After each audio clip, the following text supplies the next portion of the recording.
Good evening, welcome. All right, hello. Oh, welcome. This is a live broadcast on behalf of the Universal Foundation for Better Living. We're having a wonderful YouTube hangout, and our discussion tonight from the next generation of Universal Foundation for Better Living's leaders. Our discussion tonight is how can church be relevant in a digital age? So we're really excited that everybody is watching. And we have a wonderful variety of panelists who will be discussing this topic. We're hoping that you are visiting us at our Facebook page. We have the Universal Foundation for Better Living's Bring It to the Table. We have them at Facebook. We also have universalfoundationforbetterliving.org. That's our website. And we have Universal Foundation for Better Living on Twitter. So that's at UFBL40. So you can take a look at us there as well. So I'm going to take this opportunity to introduce our panelists, and we'll get started. So first we have Jacqueline Hazel. Jacqueline Hazel, hi. Jacqueline Hazel is the CEO of Supreme Esteem. She is also a member of the Universal Truth Center. And no, I don't. Oh, wait a minute. Hi, Dr. Price. Hello. She came in and out. Yes. Unmute. So, Dr. Price. Wait a minute. If you can move your screen so that everybody can see your face, that would be great.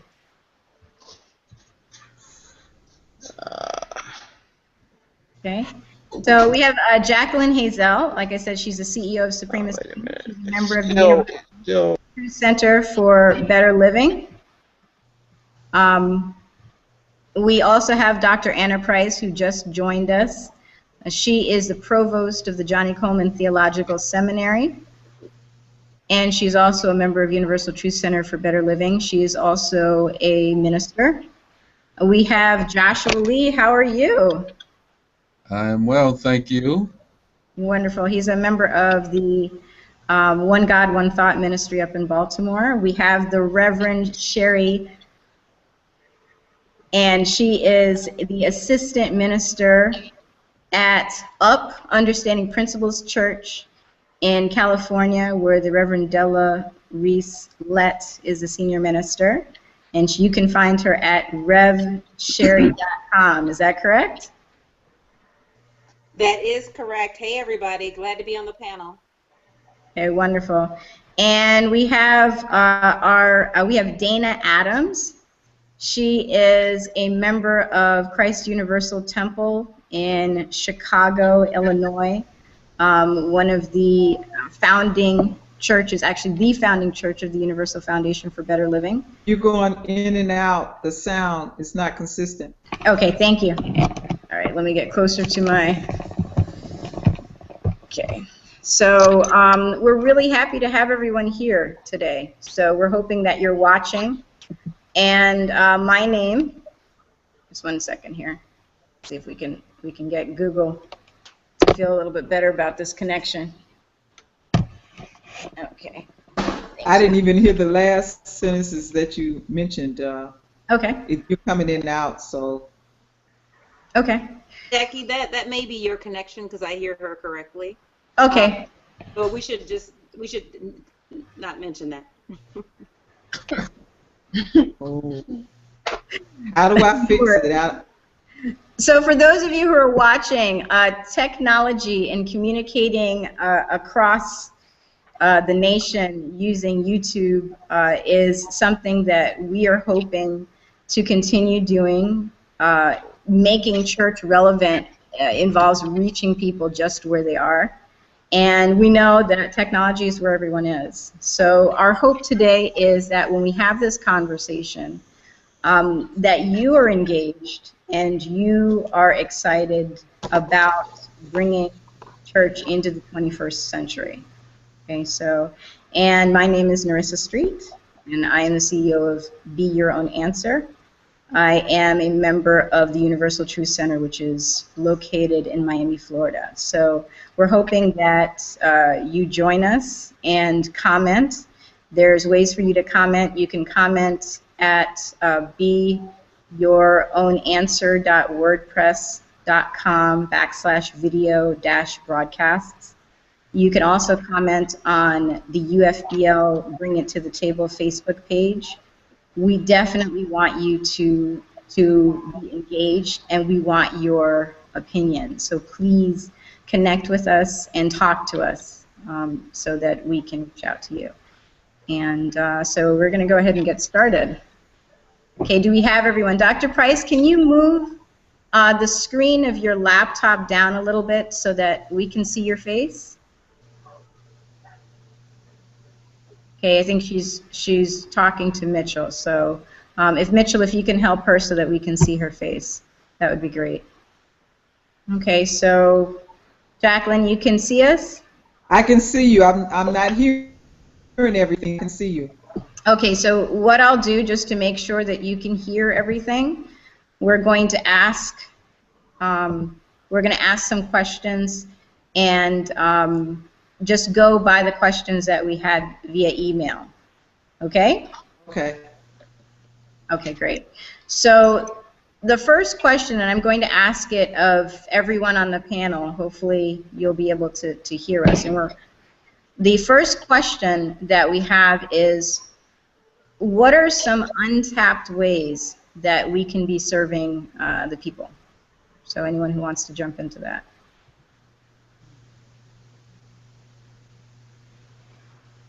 Hi, this is Sherry. I'll take that question.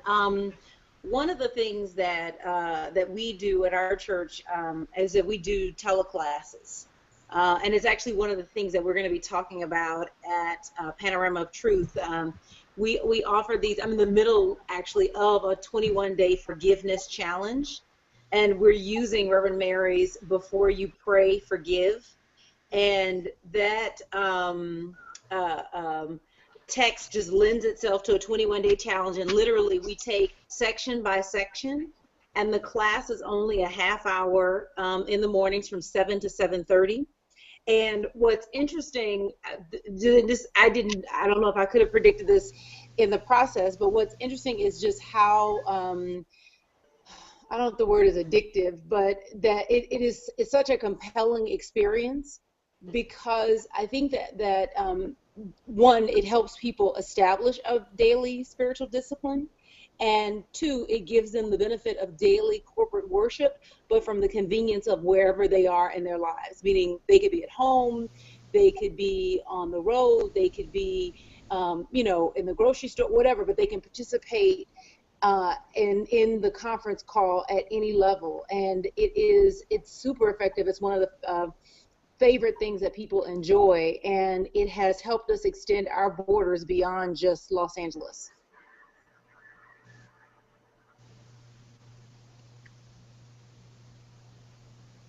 You're saying that the ministry that you're doing helps people participate right where they are and has expanded up church past its borders, yes? A little bit. What I'm saying is that, like, you have your roster of classes. Who's your head of your education department? We have Dr. Cobb. Okay, so for example, whenever she decides like the list of classes, she would say, okay, there are going to be so many in-person classes, and there are going to be X number of teleclasses. And and like the teleclasses, I don't know if it's the newness completely, because that may be some of it too, but there's something about the teleclass that's just popular. So we've learned not to schedule anything against it, and it's just a different way to administer the class. And the first time we did it, because we have the 20-hour requirement for a credited class, so we just did 40 days, 40 half-hour sessions consecutively, and it was a transformative experience. And it sounds intense, but it is intense, and it is actually that intensity that people come for. Okay, excellent. Jackie, what about you? Okay, I think that what Sherry is saying is very exciting. I know, well, I'm not aware that we're doing a teleclass at UTC, but how do you reach out to the community? I think it takes a one-on-one. I think that it's important that maybe we consider going out in the community, going to the community center and actually seeing the people and talking to them. I know that at UTC we have our joy tree, and we invite the community to come in with their children, and we give them toys and stuff like that once a year, and that has been very successful, and we get a chance to meet them. And I must say, some people from the community have come to UTC as a result of that, because they see that, you know, it's okay, you know, it's but I would like to see us do more of that, more reaching out on a one-on-one basis. Okay. And I teach there, and my last couple of classes we did both a blended version. So we had an in-person class, and I did do a screencast of that class. So I had some of my students who were out of town, and they were watching the class and participating through the screencast. So we have done a couple of teleclasses at UTC. I'll just say I've done a couple of teleclasses at UTC. Fantastic. And see, also at UTC we do Freedom Ministry, and that working with the inmates at a facility or a prison. And that's voluntary, and that's once a month, and that's been awesome when we actually go and do a regular church service. And we have had people that let us know, hey, I remember you from coming to our facility and doing a church service. So that has worked very well too. Okay. I want to actually, I know Dr. Price is still working on the technological stuff, but I know that Dana Adams at Universal Temple, she's available. has a couple of really great insights on that as well. So I'd like if Dana, if you could share some ways that you've been working out in the community. I think some of the ways that can be tapped into is to just going to some basic grassroots methods. Even something as basic as taking a canvas of the neighborhood and street teams. We're not typically accustomed to going out into the community often. We often expect the community to come to us, and we're accustomed to them coming to us because we have something to provide that for so many years no one was providing before. But now it's becoming a little more popular, a little more prevalent, and because it is that way, we have to find ourselves going out into the community to reach individuals. And that does mean that we need to be more into this digital age that this new generation is participating in, whether that is something that was very popular for a long period with Christ Universal Temple was the online screening, the live screening that we were having, the on-demand that we have, having things available digitally, using these methods like what we're using right now, which is the Google Hangout, and actually inviting individuals into it, whether you're going to use YouTube, and also making sure that we collaborate with other institutions, other religious institutions that are not necessarily New Thought churches, but are still churches within the general community, and looking beyond even your general area as far as where you live. With us being in Chicago, UFBL is an international organization, and so therefore if we come up with more programs where we work together like we're doing right now, and not just for the purpose of POT, but expanding these online sites so that we can have a continual effort and invite anyone in to be a part of those conversations. That is what we do to tap into unserved communities, and that's the way of the future. Excellent. Dr. Price, okay. I'm in. I apologize, but we're doing it now. I just want to make mention as well that I'm glad that Jackie spoke to the Freedom Ministry, We do services throughout in the prisons, and as well as a GED prep program, as well as a pen pal program. And the pen pal program has brought people into the church. The Johnnie Colemon Theological Seminary also offers online classes, and this is a part of the Master's Certificate program. And we've been getting people from all over the country and outside as well to participate in our Master's Certificate programs. So there is an outreach on the UFBL level as well as the local level and through the seminary. Wonderful.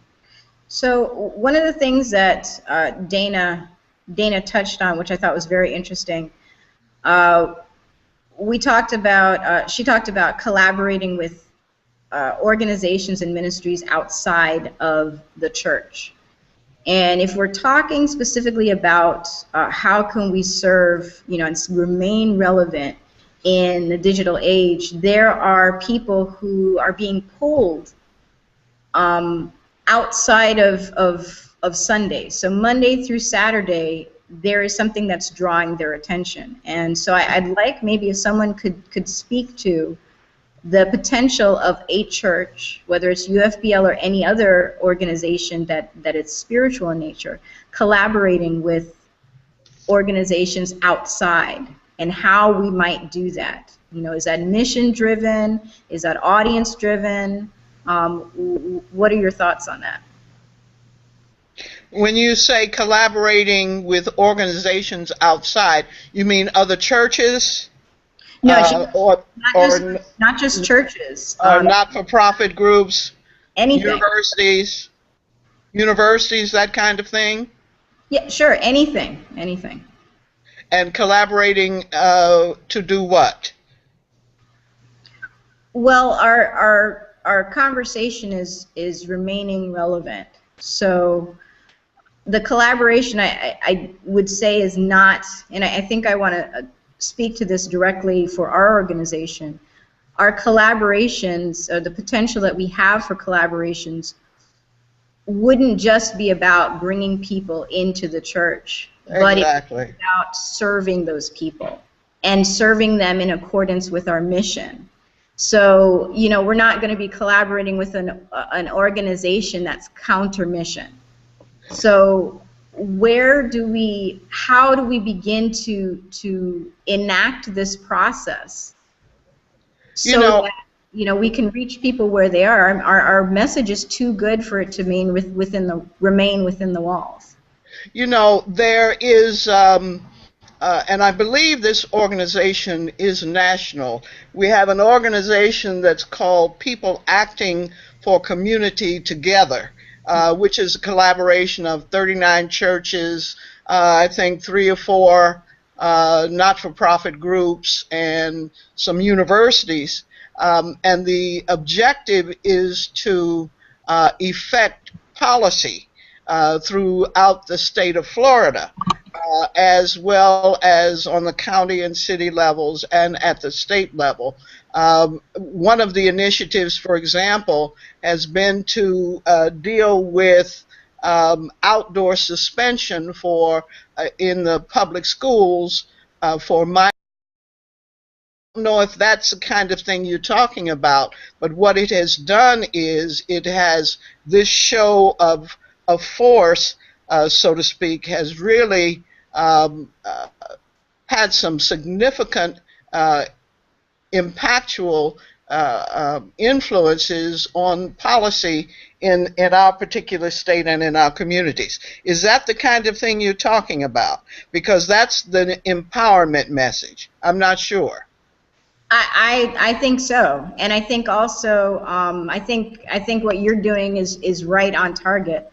With you would know how successful it is that the program is, but I think what you're touching on is something that could be a template for others.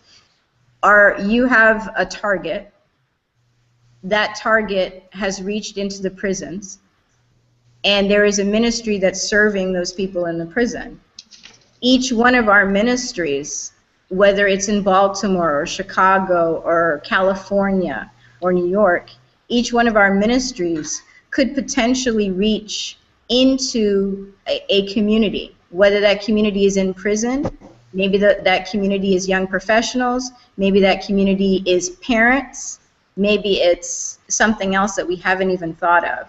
So I think what you have started at Universal Truth Center, Dr. Price, is a really great template that can be modeled, because you're not just connecting with organizations just to connect with them. It really is based in empowerment, which is what Universal Foundation for Better Living is about. So, does anybody else have any ideas on that or any thoughts about that? Hey, Nerissa, this is Joshua. Well, Hi, Joshua. Okay, great. At the One God, One Thought Center for Better Living in Baltimore, we have several community partners, one of which that just comes to mind right off the top is a long-standing partnership we've had with the Light of Truth Center, which is a transitional housing program for women. And there have been times over the years when the women have come to us, certainly to worship on their own accord. They've even had classes inside of our church, just in terms of the things that women in that situation may be dealing with. And then there are times when the class, in the home where they reside. So that's been a real good partnership over the years that is reaching out into the community. And also opening up the church to the local community. We've done that before as well, to be used as a meeting place. To get people inside the church to ask questions about who we are and that kind of thing. And certainly we've actively reached out. We've actually walked the community. We say hi to the neighbors and so forth. This is the old-fashioned way of connecting and touching people. Okay, Reverend Sherry? Okay. Sorry, it took me a second to get my mute off. No worries. One of the things I wanted to contribute, are we checking the chat room? Because I think we got maybe some questions in there. Yeah, I'm in there right now. Okay, cool. In terms of just collaborations, this is an area that I think that we have concentrated on at Up Church. But I just connected with a young lady who is, I guess she is the youth pastor for a church called Harvest something. I don't know what, Harvest Rock, I think is the name of it, in Pasadena, California. And we met, and she's actually doing they are launching a church campus at USC, meaning an extension of their church. And so they have a whole battle plan that she shared with me in terms of just what they're doing and how they're doing it. But, there's an opportunity for setting up campus chapters at some of these local schools. Mm-hmm. And that's an opportunity.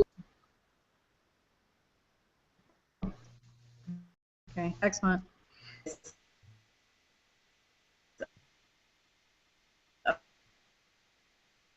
The Urban League.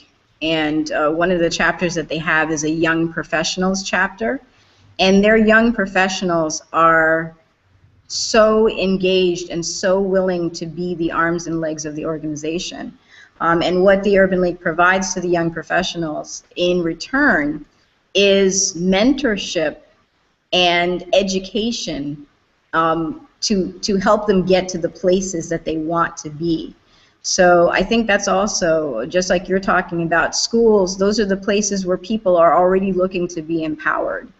So reaching out to organizations that are making it their business to empower people in the community, I think, is an excellent alignment for our ministry. So we have a couple of questions here. There was a really, really long comment that I'm going to try to, I'm still working on getting it to one question. But one of the questions that was asked is about outreach ministry, whether it's the function of outreach ministries to build church memberships. And I'd like to bounce that to Dr. Price and Joshua and Dana as well, since all three of you work in outreach. Well, I'll say no. It is not, my view is that it is not an outreach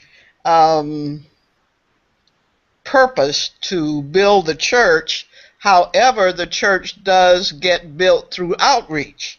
The mission, for example, of Universal Truth Center is to empower people to develop their potential by awakening their divine nature.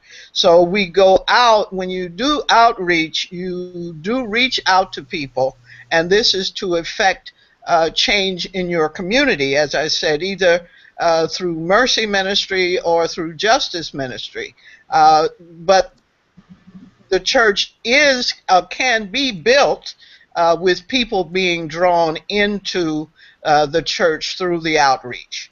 But I don't believe outreach, the primary purpose is to build the church. Primary purpose is to serve the community, but church can be built through that. Okay, that's an interesting take.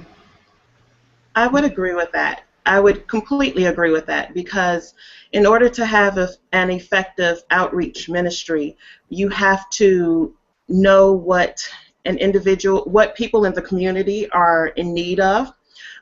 You have to know how they need to be served, and if you can actually provide the service for them that they are in need of. And what I found, particularly with Project Achieve at Christ Universal Temple, is that when you're serving the needs of certain individuals who may not necessarily be members of your church, that they come into the doors of your community because you're providing something to them that they do need. And because of that, they become immersed in your culture and in who you are, and are a little more open to saying, let me learn a little bit more about this church and this environment. Mm-hmm. And when they become open to learning more about what you do, simply because you chose to give something that they needed because you were serving the community, then that's typically when there's a meeting of the minds. And that is often how you will gain members. It's not the initial goal. If the initial goal is solely to gain members, then you will never obtain the members that you need, because you won't be serving the community and people will not remain. Wow. Okay.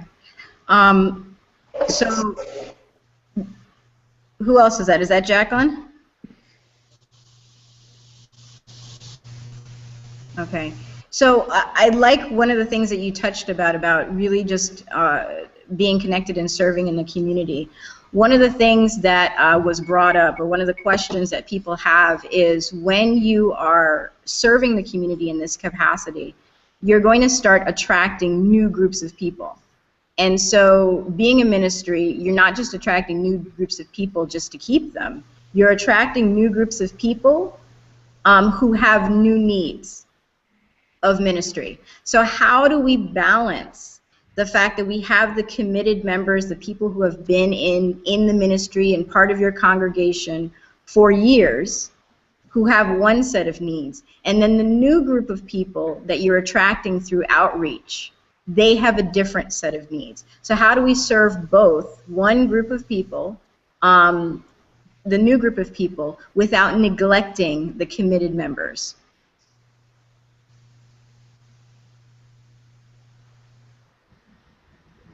So I think that is when having targeted ministries comes into play, when you have when you have a singles ministry, or you have a married person's ministry, you have a prison ministry, when you have those auxiliary groups within your own church, those are the particular groups that actually can reach the needs of the individuals and what it is that they're asking for and what they're requesting.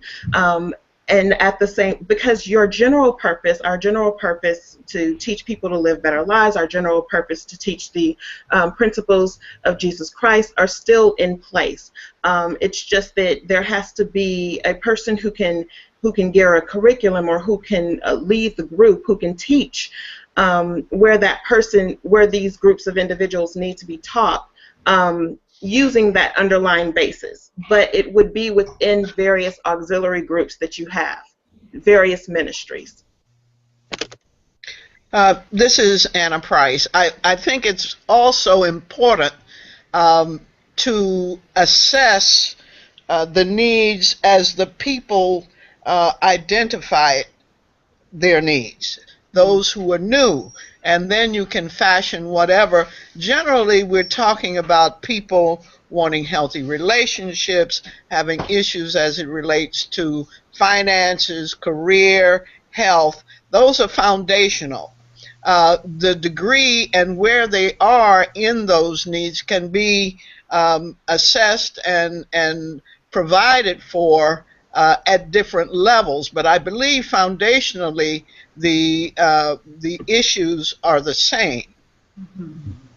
I would agree with that. This is Jackie Hazel. I think it's really cool too that not only do we offer classes, there are several people that may come to the church that are new, that not necessarily want to take a class, but are interested in the information. So therefore, having a different avenue like the workshop or stipend or what have you would bring those people into the church on a different level, and not necessarily have to be in a class on a weekly basis, but come to a workshop or come to a podcast or something like that. I think that's awesome. Okay. Joshua or Sherry? Yeah, this is Joshua. Can you hear me? Absolutely. Yeah, and I think Jackie, it works the other way as well. It kind of goes both ways, and that people sometimes just want the classes and not to, participate in Sunday service, and then all of a sudden, they're during the new members. On Sunday, inviting new members in, you're like, whoa, where do these people come from? So it works the other way as well. And I think just the model or the idea of each one reach one, like the folks who've been there for a while, being open to reach out to new members or new visitors and establishing some relationship with them so that people just coming in won't feel isolated and separated. The model or the idea of each one. So that's a really, really, really good place for us to talk about something else that was brought up. Having a space of non-judgment, mentorship, and community. So if we are connecting to new people, and they're new people who are just getting their feet wet in new thought, and this could apply to any ministry, but people who are just getting their feet wet in the ministry, how open truly are we to new people in our spaces? How open are we to having people who don't know how everything has been done and who aren't familiar with things, and something I talk about in my classes all the time, who don't know the jargon that we use a lot of. So how open are we to having new people to empower? Well, I think that at Universal Truth Center, we do it in a very positive way, in that after each service, or shall I say during the service, we ask all the new people to the church to stand, and we invite them to come to the community center, to the community room after service. They have name tags in their pack, and it tells about the church in the pack. in the leadership meeting, we are encouraged as leaders to make sure that we go to the community room and introduce ourselves individually to those new members and welcome them, ask them how they like the service, you know, and hold a general conversation with them so they're just not back there in the community room, but actually meeting new people of the church. And that, I feel, has given us very good, positive. I felt welcome. You know, somebody came up to me and introduced themselves, have light refreshments back there, and that supports that. Each one, reach one. Make sure that you're not just back there eating or talking. Make sure you reach out to those new people that have come to the church as visitors. Nerissa, this is Joshua again. And I think it really begins at the top of the organization of the church. You know, if the leadership of the church is doesn't display non-judgment,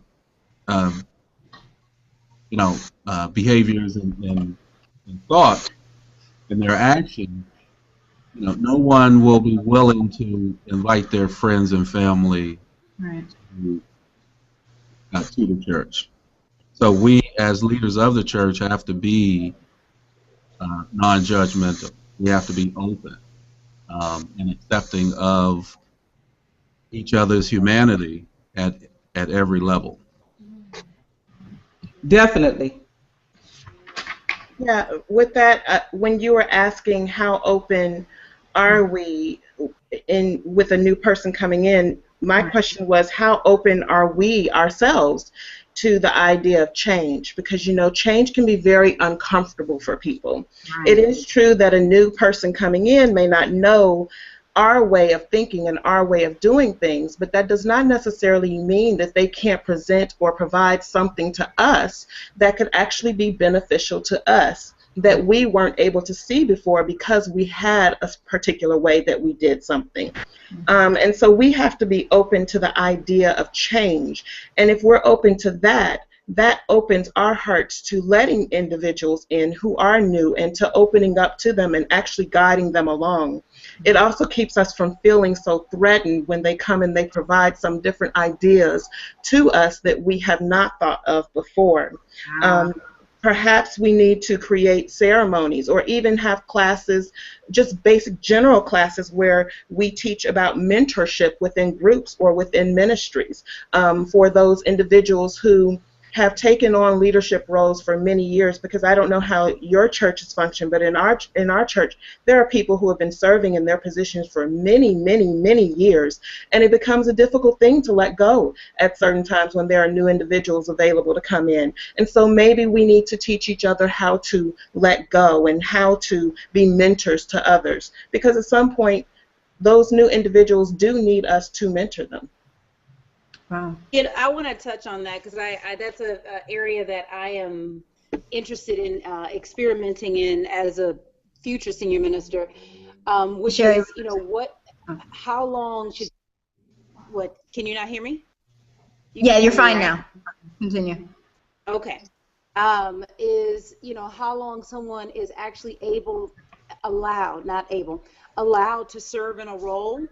And so that you build service on a graduated step, so you're constantly graduating up, and then so you build it out, because I think the challenge of people being in roles forever is that maintaining the creativity. You know, there comes a point at which you could do the job in your sleep, and I think once you can do the job in your sleep, it's time to do something else. Mm-hmm. And also, you know, just thinking about church roles, and I know this may be a radical idea or maybe not, I don't know, but making them termed, you know, that maybe there's like one or two positions that are, you know, I don't want to say lifer positions, but, you know, positions where you need someone to be that super consistent, but that we're actually equipping people and then providing job assistance for them and rolling them out into the professional workforce. And to me, I don't know if it... Let me. I just want to finish. To me, church is definitely about empowerment. If we're empowering people, we're setting them up for success. So it's that I'm giving you job skills so that you can then go compete at Exxon. You can then go compete at, you know, HP, and that and I'm not holding you locked in, and you know this coming into the position. You know that this is a 4-year position because there's somebody else that we're now going to train up, that then we're going to turn them out into the workforce, but we're constantly producing productive, effective people. And imagine what those people are like in the workforce. People who have been trained in their position up in a church like ours. And those people going out into the workforce are now lights. And that's going to be some true outreach, because you won't have to raise a banner or raise a flag. People will see the light coming from them. That's an excellent idea. So Jacqueline, I think I heard that you wanted to comment on that. Did you? Yes. Again, I apologize that the audio is coming in and out, so I'm not hearing all of it. So I hope I'm not being repetitive. But one of the things I was sharing or trying to share is that we do have the gifted workshop at the church, that when we have new people that come in, they actually talk about some of their strengths and weaknesses, and it targets them for different areas of the church. And it really helps as far as matching them up with quote-unquote seasoned members in different areas. So therefore, like say for instance, Adventure Faith is coming up, and they're like different committees. Jackie, can you explain what Adventure and Faith is for people who aren't in our ministry? Okay, Adventure and Faith is basically a program that encourages members to tithe. And through that, we're talking about if you have commitment to yourself on a spiritual level, a social level, in several different areas, you have a commitment in those areas. We're hoping that that would encourage you to have a commitment to the church in a way of tithing. Okay, so the ultimate goal is it's our annual campaign, the Adventure and Faith campaign of the church. We do that through hello, with the church being one of it. I just wanted to make mention that Adventure and Faith has been a UFBL initiative, so it's not just for Universal Truth Center. I'm sure One God, One Thought does Adventure and Faith. Isn't that right? Yes. Joshua? Yes. So it's not I know just Jamaica does it too. Yeah. Okay. So those possibilities that we have, that the ministry that we're doing, not just the ministry that we're doing to serve people, but that our staff members could then be going out into the community, trained, ready to go, professionals. That is something that could possibly be a target for us as well, thinking about the fact that you could work at your church and be trained for a job. I also, one of the things that we haven't quite tapped into as well is we haven't tapped into the conversation about something that Dana brought up. When you have people who come in, have new ideas, as she talked about, and there really isn't a space for them. And one of the conversations we wanted to have was how to build an atmosphere of community and openness and non-judgment. So what are your ideas on that? What is it that we can do to foster that? Because that's one of the reasons, if people come to a church, whether it's Universal Foundation for Better Living churches or other churches, and they feel that who they are isn't accepted or what they bring to the table isn't accepted, they're going to leave.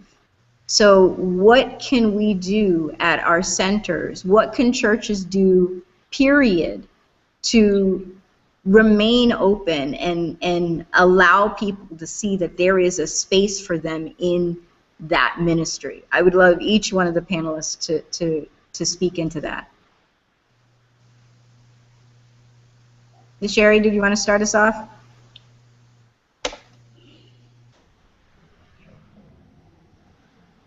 Yes. Sorry, this whole delay thing. I think that the leadership needs to look like the church that you want. Mm-hmm. I think that people come looking for themselves, and that they want to see themselves in they want someone in front of them that is aspirational. And so I think that a good idea is looking at ways to diversify your leadership so that then reflects the character of your church. That if we want men and women who express different, how do I say this? But different lifestyles, alternative lifestyles, then you need to raise up people where an alternative lifestyle shows up in leadership, because that says, hey, there's a place here for me. This person is active and is empowered to do work. I think that you also ask about being non-judgmental, and I think that people look at what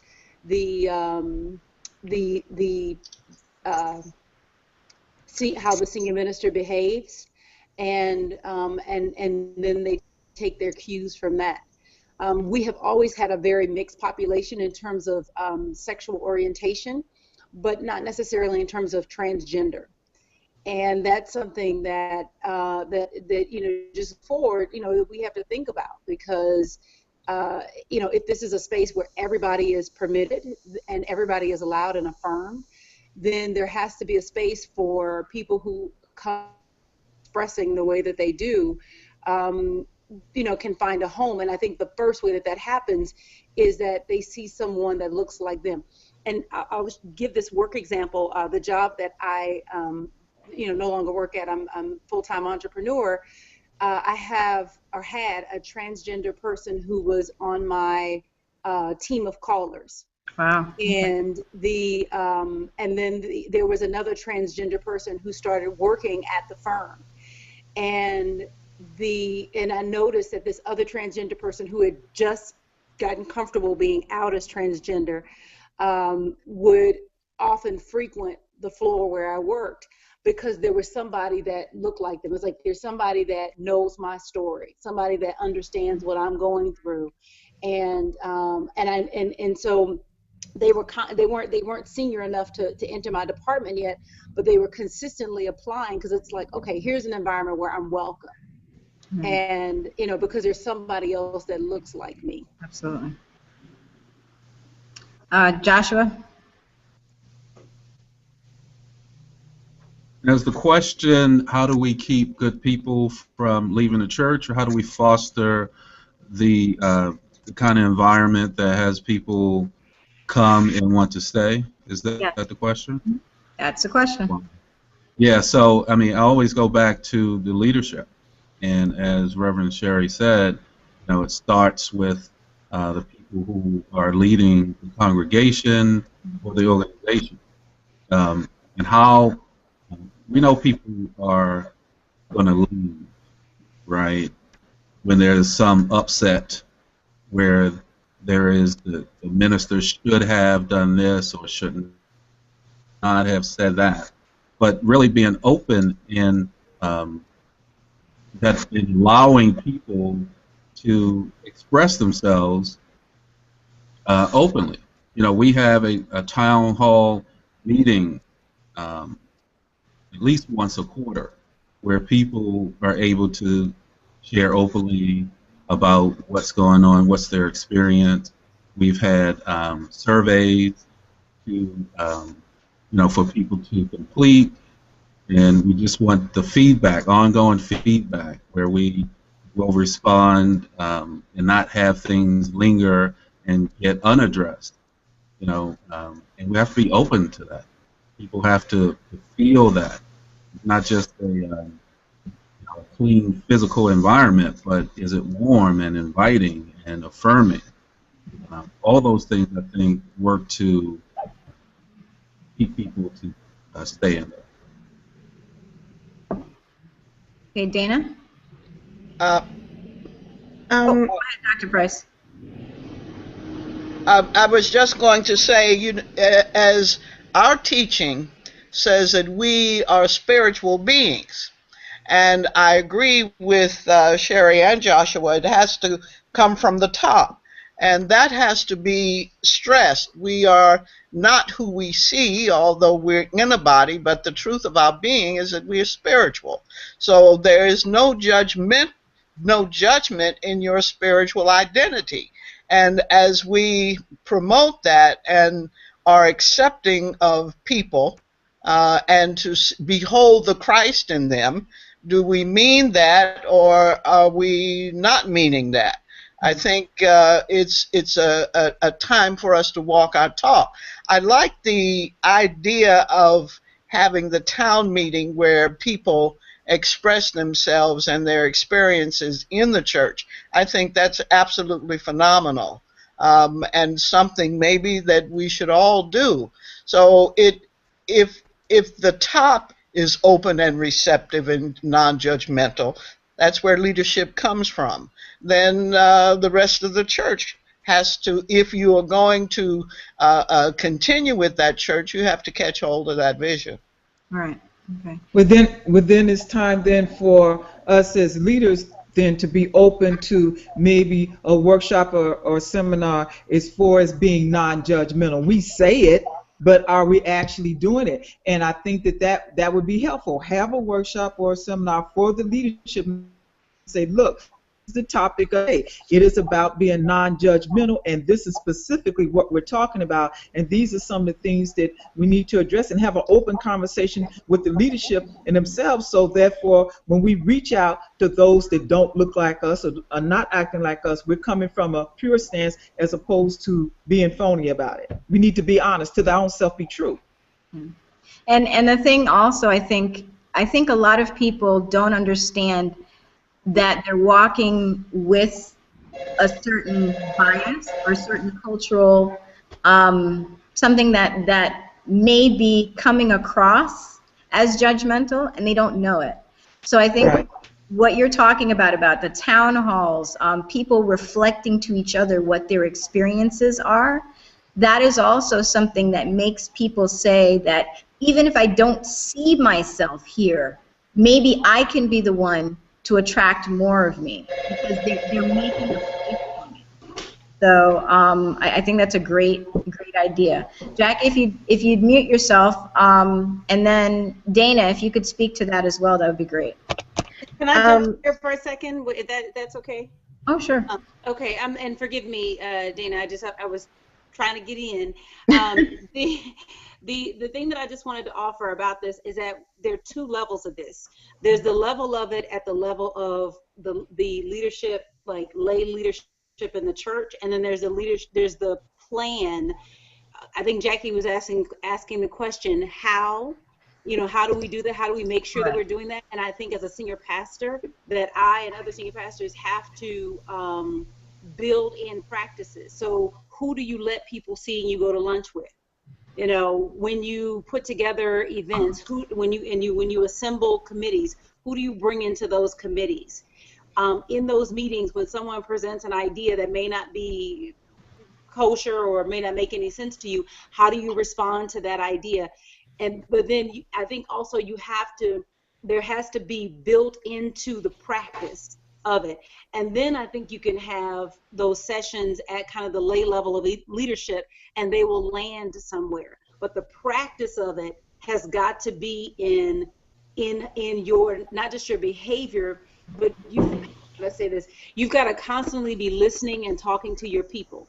So, for example, this is not related to, people being different, but listening to our congregation, one of the things that I heard was that people were really kind of struggling with parenting, and they were challenged with someone that relayed a story to me where they had had a very questionable encounter with their child, and meaning that it could have been considered abusive. And so the conversation that I later had with Sheree was that, hey, I think we need some kind of spiritual parenting, because people are struggling and they've got these questions, or they don't even know that there is a question. They don't even know that there is an alternative. Right. And because it's already in her wheelhouse, made sense to, so that we have a spiritual parenting class that's coming up in later this summer. So I think it's just staying, like, keeping your ear to the grind and listening to what's happening with your people, and they will come to you and tell you what their problems are. And they may not come asking a question, but they'll come telling you what's happening in their world. And in their world, these are the things that are, these are the value adds that we can give to them. And that's so key, Sherry, about listening to our people, because we're really here to serve. So the service has to be part of our dialogue. How is it that we can connect with them? There's a question that came in through our chat from Myra Solomon. She's making a suggestion. She's a member of Universal Truth Center, and she is making the suggestion that we should have a curriculum that spans across the international landscape of classes. So she's thinking if classes are offered quarterly, 50% of the classes should be available online, and we did talk about that. And the times should stagger to meet the needs of the students. So since we are a teaching ministry primarily, that's a really good idea. She also says classes should be long enough to attract people, but not too long to dissuade people. So we're getting just like you're talking about the spiritual parenting classes, maybe making sure that they're available at times when parents are, and I'm sure you're doing this, making them available at times where parents will be able to connect, and of course having childcare and things like that. So that's really wonderful. Dana, did you have something to add? I do. I actually agree a lot with what has been said, that it does start with the top down, but that leaders are actually developed throughout the entire organization. One of the things that I think that we have to realize is that when we're communicating with individuals, as Reverend Sherry says, listening is a huge part of that. You can have the town hall meetings, and believe me, people will say what they think and what they believe, and you'll get all kinds of information. But listening doesn't just stop at hearing what people say. Listening also goes into action at some points and times. Sometimes there are things that we can't act on, or it's not best to act on, but there are some things that we hear over and over again and we don't address them. And so we have to understand that we do need to address what our people are actually saying to us. There are times where we try to address and we find that it's not working in the way that we try to address, so we just simply go back to the old way of doing things or the old thinking. And that doesn't mean that the problem or that the challenge doesn't exist anymore. It just means that the way that we attempted to address it wasn't working. And so therefore we need to find another way to address it. Another thing that I think that we really need to look into when it comes to listening to individuals who are new coming in is that we have to realize that churches run primarily with their volunteers, not just the staff that's there, but also with their volunteers. They're built and they run with their volunteers. And that means that a lot of these individuals who are coming to us saying that they have something that they want to do, they have particular skills. And we need to be aware of the skill sets that they have, listen to what they're saying to us, and use the skill sets that they have. We often use individuals within our church, within UFBL and within our churches. We have a lot of individuals doing things that are not necessarily in their skill set. And when someone comes, that listening aspect doesn't happen again. We don't actually listen to those individuals who may have the skill set because we think we know because we've done something the old way for so long. So we have to be open to individuals. And I believe that's where the gifted workshop comes in. Yes. And talk about the different skills that they have. Yes. And I don't know if the spiritual giftedness, and you can correct me, Dana, does your ministry have a spiritual giftedness workshop? And for those of you we don't. Here's what, for those of you who are listening who are not affiliated with UFBL, the spiritual giftedness workshop is an amazing service that we offer to help people find what they are most attuned to in their life. So it's something that our most recent past minister said is called our divine fingerprint. So through a day-long workshop, you take a series of tests and answer a series of questions and go through a series of exercises that align you with what you're most suited for. A lot of times you find the alignment in the church, but I'll say that when I went through this ministry, I found my alignment in life.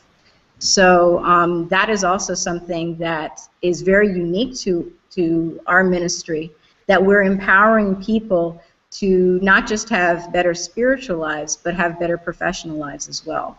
So I think everything that we've said so far has been really amazing, and I'm really looking forward to us implementing some of the things that we talked about. So I'm going to just begin to wrap up, but I want to go over a few things, and then I'd love for each one of you to say a final word. And we addressed the questions that we had. We had some questions on the blog. We addressed some questions that we had in the chat room. And so a couple of things that we talked about collaborating with organizations that are outside of us, that their missions are the same as ours. We talked about potentially taking a look at partnering with local schools. We talked about making sure that we're offering more online and digital things so that people can participate where they are. We talked also about making sure that our leadership is reflecting the things that we say we're about, being non-judgmental. We talked about potentially having town halls so that the people who come and interact with our ministries are able to let us know how they're feeling, have a dialogue with us. And specifically, we talked about putting all of these in practice. Finding ways for us to make these practices available from our leadership from the top down. So I'm going to ask if our panelists, and I'll say the order so that you can prepare yourselves, will give us a final word. So Dr. Price will be first, then Jacqueline, Hazel, then Reverend Sherry, then Dana Adams, then Joshua Lee. And Mitchell, I'd love for you to have a comment as well. And for those of you who are watching, Mitchell is one of our digital natives who's helping us with this broadcast tonight. So if Dr. Price, if you would start us. Yes, thank you very much. I want to thank you for the opportunity to participate, and also thank Mitchell for his patience. I would say that there are a couple of things. We used to, at one point, we can do this digitally, but Panorama of Truth offers an opportunity for us to share the things that we do, i.e. brochures or programs or whatever, not so much from the speaker's perspective, but on tables and the like, to see what it is we use, or maybe even have some kind of videos that, for example, where Joshua would show what his town hall meeting looks like. So I think this is a wonderful, wonderful opportunity for us to share, and just encourage you to continue. Okay. Next. I'll jump in here. First of all, Nerissa, great job. Great job. I think this was just well thought out, well put together, and just well done all the way around. And I think that, so the comment that I have for closing with the Targeted Ministries is that it really is about reaping and sowing, and that this targeted ministry is really our opportunity to sow and to provide value for the communities of people that we want to bring into our church. And so a question I think that we can ask as we are thinking through what's the next targeted ministry, or what types of targeted ministries we should concentrate on, the question should be, is what's the greatest level of value that we can bring to the community of people that we're serving, not just the people inside the church, but the people outside of the church. And I think if we answer that question, or we start with that as a premise, that it will guide us into all paths of righteousness.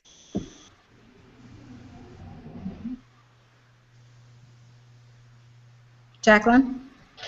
Yes, can you hear me? Yes, and we can see you.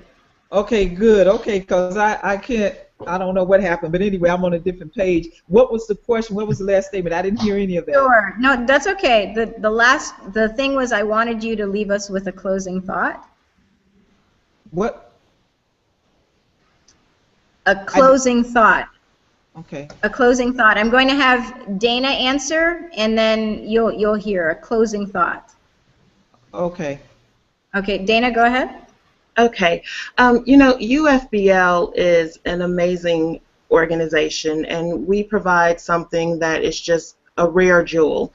And individuals really need to, well, they need to be able to participate in what we have to provide for them. And we have a variety of ways in which we can reach out. It seems like every organization has various tools and are even coming into this digital age, whether it is that we are providing online classes at some of our locations or having town hall meetings or whatever the case may be. We are getting the information out there, and if we continue down this road and if we continue to listen to our communities, we will come up with the ministries that we need to have in place in order to serve our communities. And as we know, we are all one, and so therefore when we serve the community, we're really serving ourselves. The lessons that we take from this organization is just outstanding, not only in our church lives, but in our personal and our professional lives. And that's the real importance behind targeting our ministries towards the community and actually listening to the community and taking in what they say to us. So I agree, PLT is a wonderful place to continue this conversation, and everyone should join us at PLT here in Chicago, Illinois this year in just 2 weeks. And looking forward to continuing the conversation then with the rest of you all. Excellent.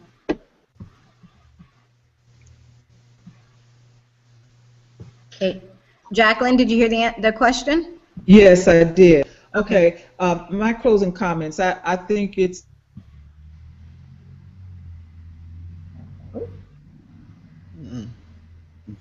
Did we lose her? Yep. Do we still have you, Jackie? No. Okay. Okay, Mitchell, if you can see if you can grab her by phone. Okay, give me a few moments. Okay, thank you. Okay, so Joshua, what's your closing thought for us? Yeah, so I really like what was just stated. We not only serve the community, we also serve ourselves.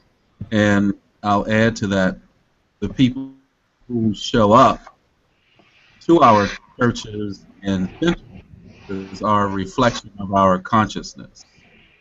And to the degree that we are tuned into the people who show up, we'll get a sense of where we are in consciousness.